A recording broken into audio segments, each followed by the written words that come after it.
What's up, you movie collecting maniacs, and welcome back to the Lucid Nightmare. I'm your host, as always, Jay Schatzer, and today it's time for a quickie and another mother effing movie haul. They just keep coming, and there's no end in sight, so hope you're not getting sick of these videos, because there's plenty more of these movie haul ones to go. I just can't get through them. They just keep multiplying.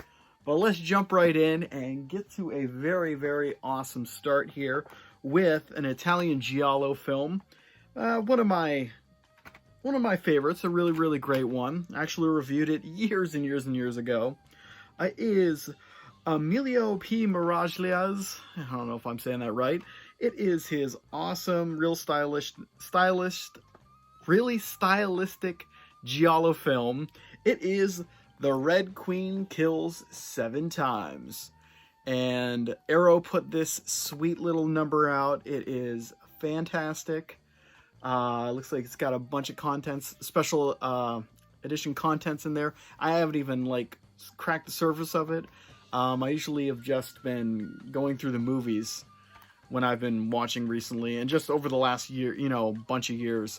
I don't really dive into all the extras on there. That's kind of, I guess, my retirement age. I'll start going into those things, but just been churning out all these different movies and watching as much as I can. But this one in particular is fantastic. Like I said, there is a review on the channel years and years ago. I put that one up there. But just an awesome, awesome film. Barbara Boucher is in this one, right there. Lead actress, and she's pretty much haunted by this lady in red, who is just offing people left and right. And it's just a cool little mix of childhood trauma and just an estranged family that she's kind of not really there for, and there's a lot of weird mix into this in this film, but really, really awesome stuff, and just a really, really great addition on Arrow Blu-ray. I had the I think it was a 2-pack DVD with this, and I can't remember what the other film is, but upgrading this one to Blu-ray, so nice to have that little addition in the collection. Let's keep moving on. Let's move on to a very, very strange British slasher film. And yeah, this one is a very, very odd one, because it's almost like two movies split in half, and a lot of flashbacks, a lot of flash forwards, a lot of just weird imagery altogether. I actually reviewed this one like the last one, so look for this one. It is Tower of Evil on Blu-ray, and this one is fan-freaking-tastic. I just love the atmosphere and style of this one. This one was put out by Scorpion Releasing, and it's a 1972 crazy British film. Like I said, it's a slasher, but it's heavy on mystery, and it's all centered around this island, Snape Island. I think that's the name of it. I believe it is Snape Island. I can't see it, but I believe it's Snape Island. I think it's also the alternate title is Horror on Snape Island or something like that. But yeah, just a group of people go to this lighthouse in this island and are attacked by some crazy person.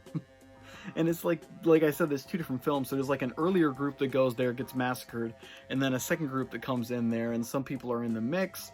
That it's a lot of it's very odd structure, to say the least. But Tower of Evil, never owned this one in the collection, so this is a first time in the collection on Blu-ray, Tower of Evil. Woo. But great addition. Next up is sometimes quoted as the worst movie ever created. I used to love this movie as a kid. I thought it was hilarious and creepy, I guess, because the original movie really creeped me out when I was a kid. But this is the sequel, has nothing to do with the original movie, and it's just batshit crazy. It is Troll 2. And just from that cover, I just start laughing, because there's so many moments in this movie that you just can't believe you're seeing. It's really out there. Look, there's the trolls. But it's all centered around this family that goes to a town called Nilbog. And if you haven't figured it out, Nilvog spelled backwards is goblin. And it's just run by a bunch of goblins and a crazy witch lady who turns people into plants and kills them. And she has a weird obsession with popcorn and seducing kids. Really weird film, to say the least. But Troll 2, fantastic. I have owned it on DVD. And I just recently picked this one up on Blu-ray. I think it was $7. So, I mean, I couldn't turn it down for that. For $7 for a movie like this that you can't really believe somebody made it. The best, worst movie in the world, Troll 2, an unspoken favorite of mine. And I've loved it for years, even before it got famous and had its own documentary and stuff like that. Troll 2, in the collection, on Blu-ray. But let's move it on. A lot of Italian flair in this one. Well, I guess this is the second. Well, Troll 2 is Italian. So this is the third Italian film in the lineup. Dario Argento's kind of underappreciated gem. It is, I don't even know how you, I guess it's a giallo film with little slasher elements and just a really, really weird premise. But the movie is Phenomena.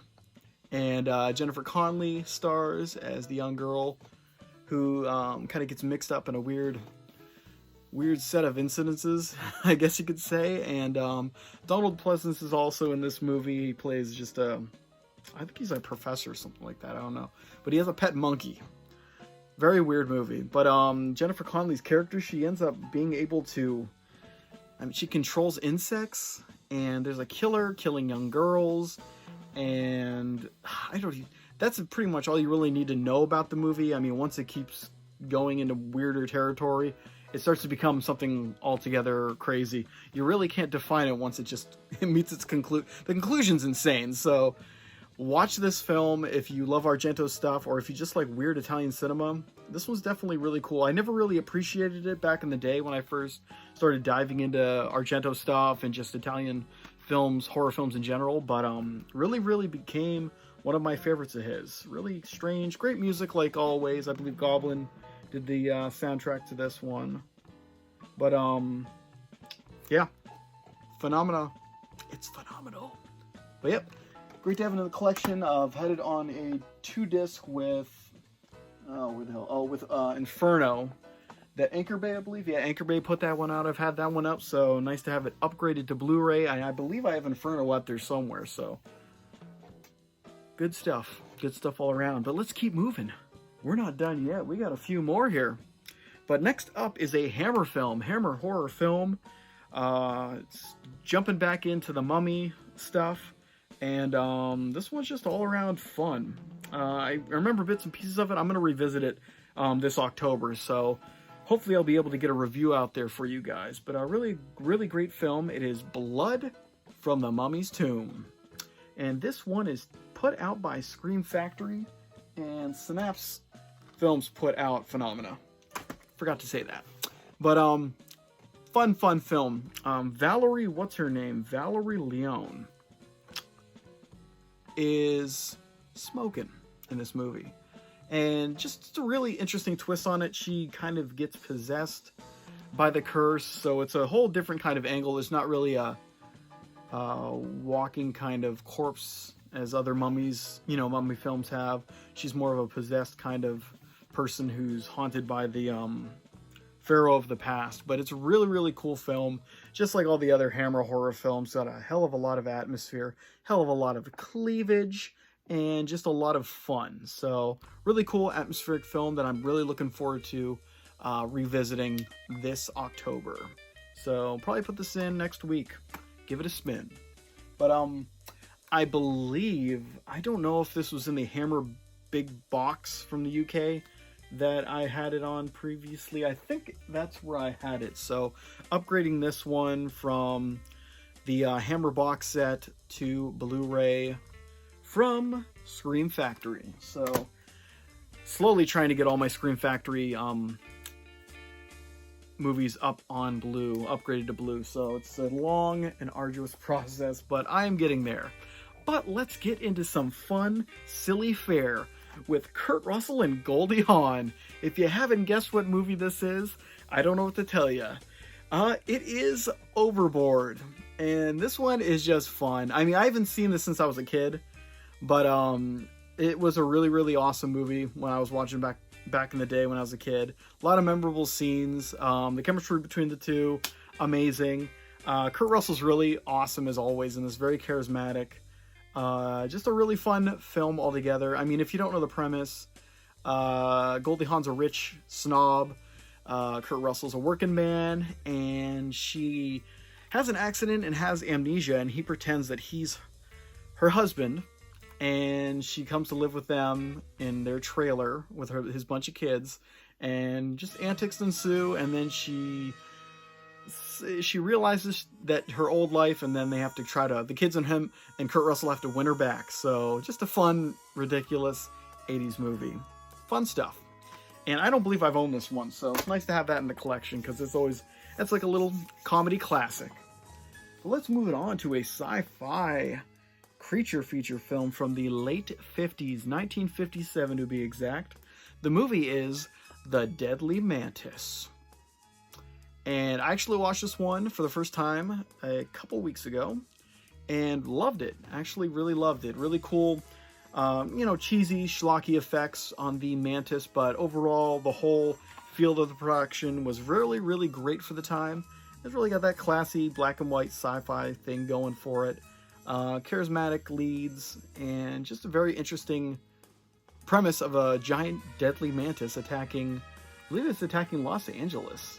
But, crazy stuff, man. Crazy stuff. But a really fun film, and first time I saw it, I've been wanting to see it for a while, and I was really pleasantly surprised at the production. A really fun film. First time in the collection, so there you go. There you go. Now let's round it out with one last one. It is a collection, a Universal Horror collection, and this is Volume 2, and I already have Volume 1 and 3, I believe. It is Universal Horror Classics collection. It is Murders in the Zoo, The Mad Doctor of Market Street, The Strange Case of Dr. What the hell does that say? RX? Prescription? And The Mad Ghoul. I have never seen any of these ones. Like, I have not really seen any of the volumes 1 and 3 that are up on the shelf back there. I've been waiting to hold off to watch a bunch of them in October, so time's up. I'm going to be watching a whole bunch of these ones. Really, really love the old black and white kind of classic Universal horror films, and these are the ones that are the unsung ones that not a lot of people talk about. They're not the big staples like Werewolf and Creature from the Black Lagoon, Invisible Man, all that kind of stuff. So this is a really kind of interesting look into all of the productions they put out back then. I think they're all over the place in years. 1942, we got a 1942, got a 1933, and a 1943. So all over the place in year, but really looking forward to delving into this and the other two collections. Slowly I'm buying all of these ones, but it takes a while because they're kind of pricey. But yeah, that is the movie haul for today. Really good collection of stuff. Really, really nice selection, to say the least. And yeah, like I said, it ain't stopping anytime soon. Got a shitload of stuff behind the camera back there, and it's not getting any less. I keep putting these videos out, but it doesn't look like the stack has changed at all. And I got more stuff coming in the mail, so God help us. We'll get through it. But guys, that is it for today. Hope you enjoyed that one, and I hope you like what I'm doing here. If you do, please like and subscribe and leave a comment below, because I love hearing from you guys. Even if I don't get to you, I see every single comment, and I chuckle and enjoy every one. But guys, yes, stay safe, stay out of trouble, and I will see you the next time I am in front of a camera talking about movies. So, stay safe, stay out of trouble, and goodbye. Get out of here, guys. Later.